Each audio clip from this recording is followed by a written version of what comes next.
Hello everyone! Magandang hapon. It's another day of and another vlog. Nandito kami ngayon sa San Francisco Resort, Lubo, Batangas.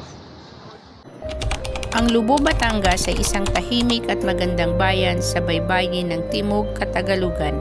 Hindi ito kasing sikat ng ibang beach destination, pero dito mo mararanasan ang tunay na ganda ng kalikasan. Malinis na dagat, malamig na simoy ng hangin, at mapayapang kapaligiran. Isa sa mga patok na aktibidad dito ay ang beach camping. Maraming camping site sa Lubo, Batangas, gaya ng San Francisco Beach Resorts and Campsite. Sa halagang abot kaya, pwede ka na magtayo ng tent sa buhangin at magpahinga habang pinapanood ang paglubog ng araw. Pwede ring magluto ng pagkain sa sariling kalan o mag-bonfire sa gabi kasama ang barkada o pamilya. Isa sa mga kinagigiliwan dito ay ang katahimikan. Walang masyadong turista kaya perfect para sa mga gustong mag-relax at lumayo sa ingay ng lungsod.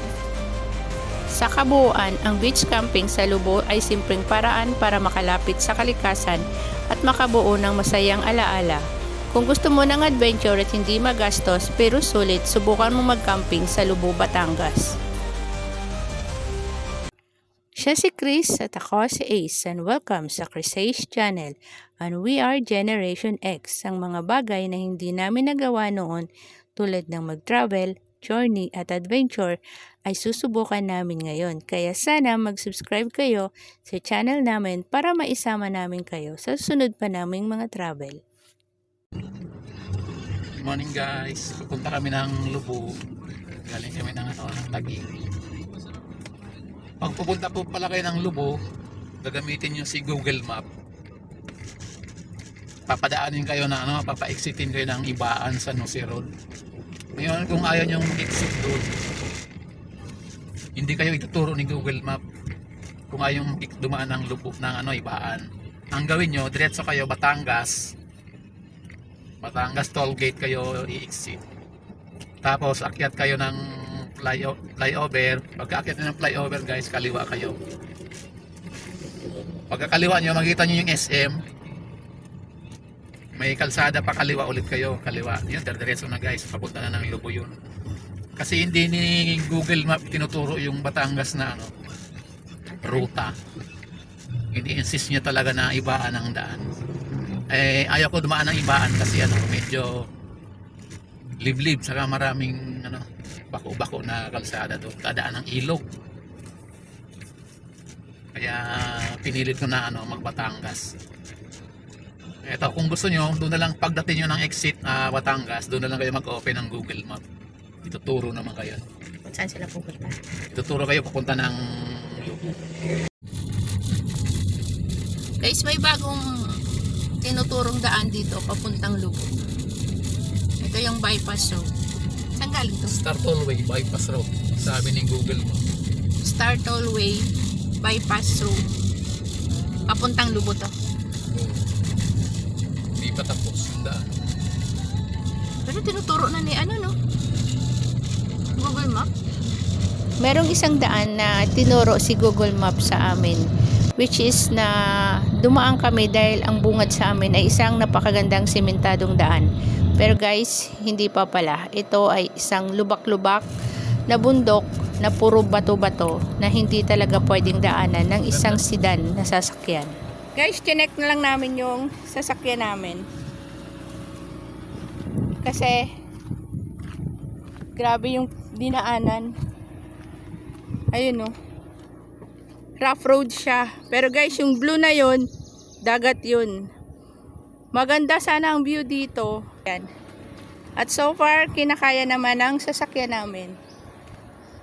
So, let's go! Praise to God na nakarating kami sa aming destinasyon ng matiwasay at maayos. Hello. Saan yung walk-in ng kami ay pumunta sa San Francisco campsite. Pero pagdating namin, napaka-accommodating ng kanilang staff at agad naman kaming naasikaso. Tungkol naman sa adventure na pinagdaanan namin bago kami nakarating dito sa campsite, pwede nyong panoorin yung separate video, Toyota Vios Rough Road Challenge. Weekdays nang kami ay mag-camping kaya Mangilan-ngilang campers lang ang nadatnan namin nang kami ay dumating dito sa San Francisco campsite. Kapalit ng kaba, takot na pinagdaanan namin bago kami nakarating dito sa campsite ay itong nakikita nyo ngayon na napakagandang view ng dagat dito sa Lubo, Batangas. So guys, dumating kami rito ng mga 12:40 dahil sa maligdaanan naming dinaanan. So guys, magsiset up muna kami ng tent. Tinda rin kayo ng tubig? Magkano? Yung isang galon? Up.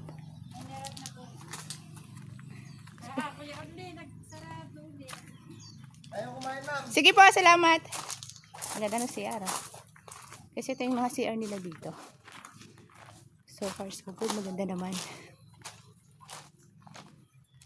Pay mo.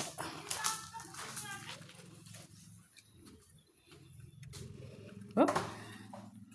So guys, malinis yung CR nila dito.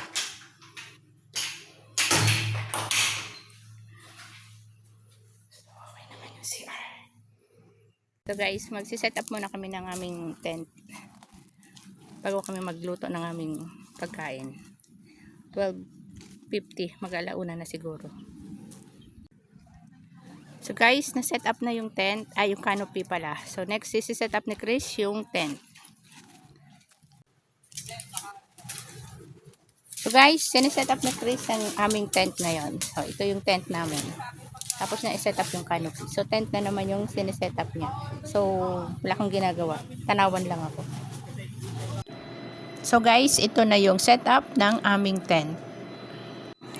Ang tanawin sa San Francisco campsite sa Lubo, Batangas ay tunay na nakaka-relax at kahanga-hanga. Mula sa tabing dagat, makikita ang malinis at kalmadong dagat na may iba't ibang kulay na bughaw, habang sa likuran naman ay tunay na mga bundok na nagbibigay ng preskong simoy ng hangin. Ang campsite ay nasa mismong baybayin, kaya't pwedeng magtayo ng tent malapit sa tubig at masilayan ang napakagandang sunrise at sunset. Sa gabi, ang tunog ng alon at malamig na simoy ng hangin ay nagbibigay ng tahimik at payapang karanasan, perfect para sa mga beach camping na malapit sa kalikasan. Guys, tagluluto na si Chris. Ano oras na? 3:30 ng hapon. Nagkumpisa na siyang magluto, mag-ihaw. Biglang may dumaan na banana boat na nagsisigawan ng mga sakay nito. Guys, mukhang uulan na. Tingnan nyo. Tingnan nyo.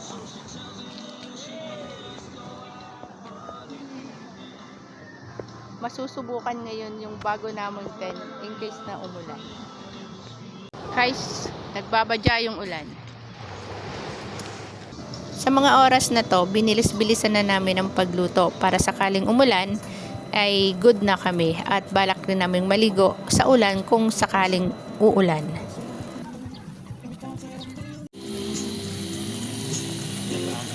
Pinatang hipon. May gulay. Wow. May gulay. Ano? Wow, hipon. Wow.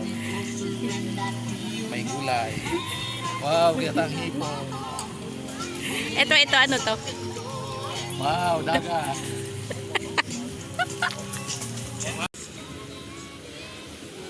Guys, masaya mag-camping.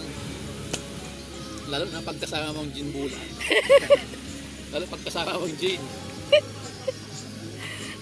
Nakaka-relax guys. Pero nakakapagod. At least makakalimutan mo yung mga oops. Nakaka-relax. Hindi na patay. Okay na to. Tayo mo na.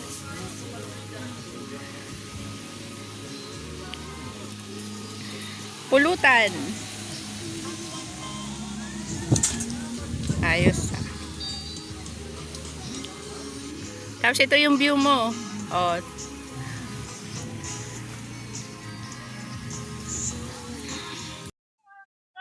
Guys, 4:45 ng hapon dito sa Lubo, Batangas.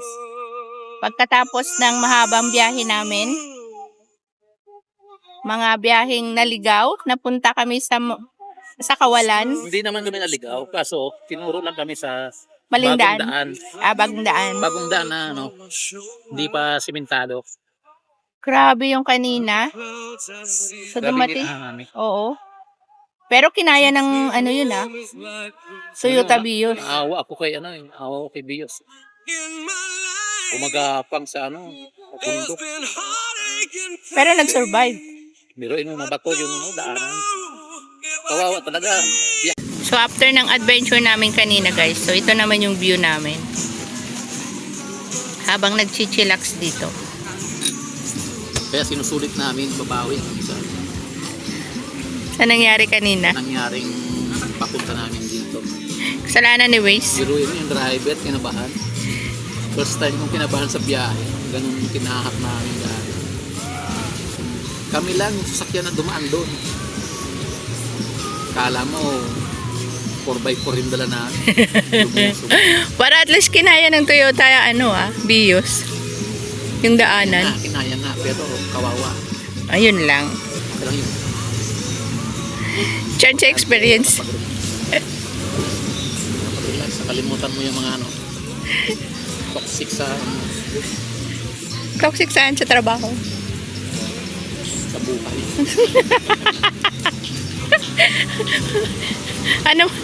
Papunta pa lang may toxic. Dahil sa'yo, nakalimutan namin ng lahat. Pero guys, tingnan nyo. Yung hapon mo ng mga alas 4. Alas 4 na, di ba? Magalasing ko na. Tingnan mo yung view mo. Ito, sir. Ng mga alas 6.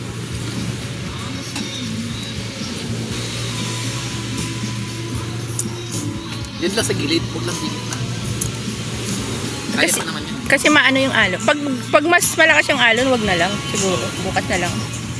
Mag-shower na lang.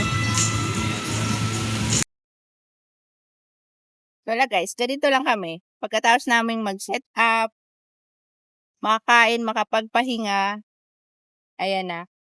Lalabas na si Jean Bulag. Ay, salamat. Kahit paano nakapagpatinga ka.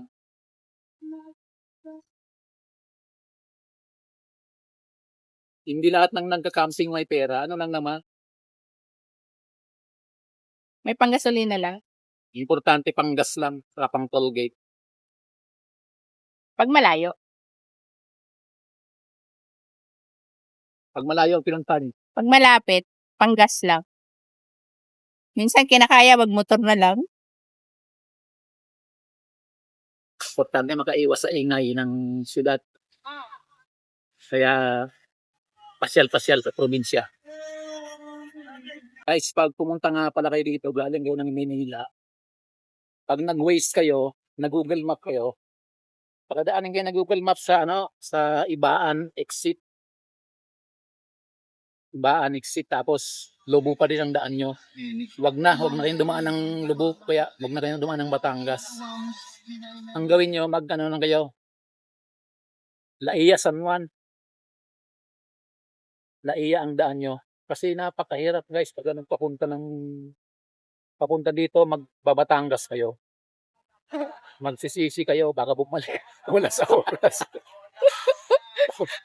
yung daan kasi na bundok, hindi pa tapos yung kalsada, puro bato.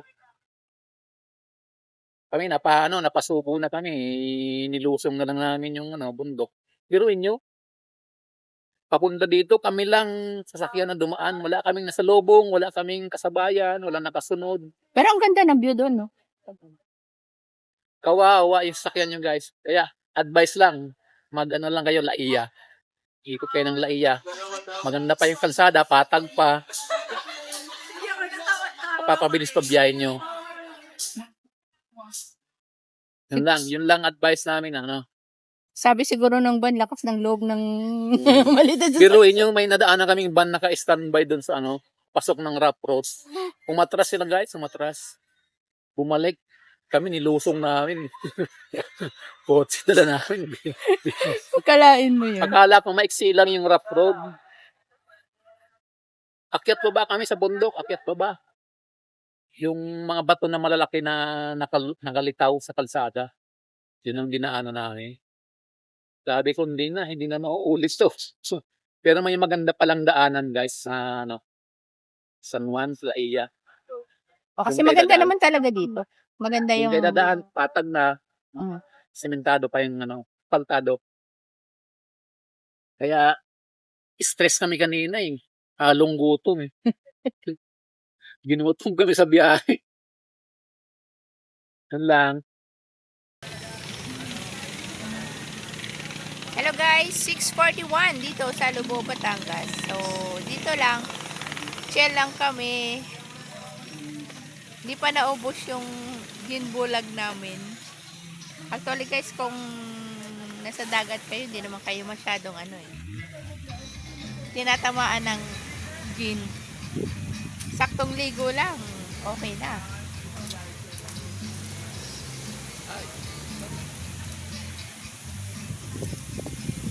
Ito yung setup ng tent namin.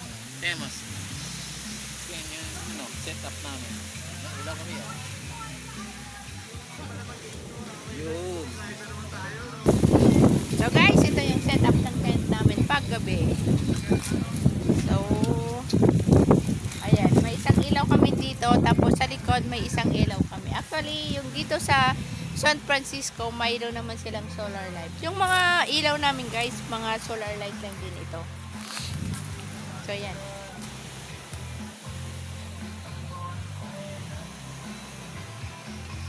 Lahat yan sa TikTok namin nabili.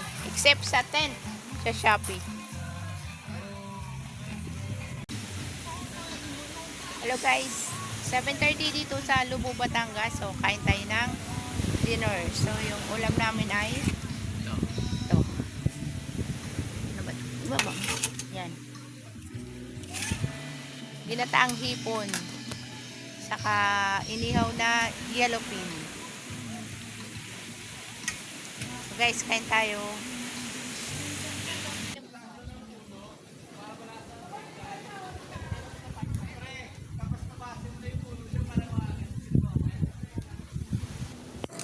Hello guys, good morning. Time check, 5:30 ng umaga dito sa Lubo, Batangas.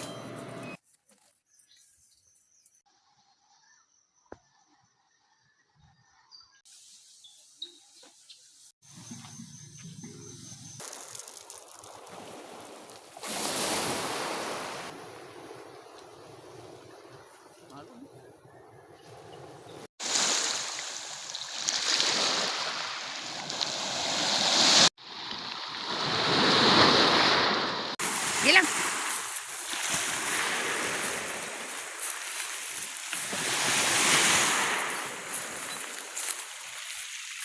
Papunta kami doon sa may mga batuhan kung saan may sighting ng shark.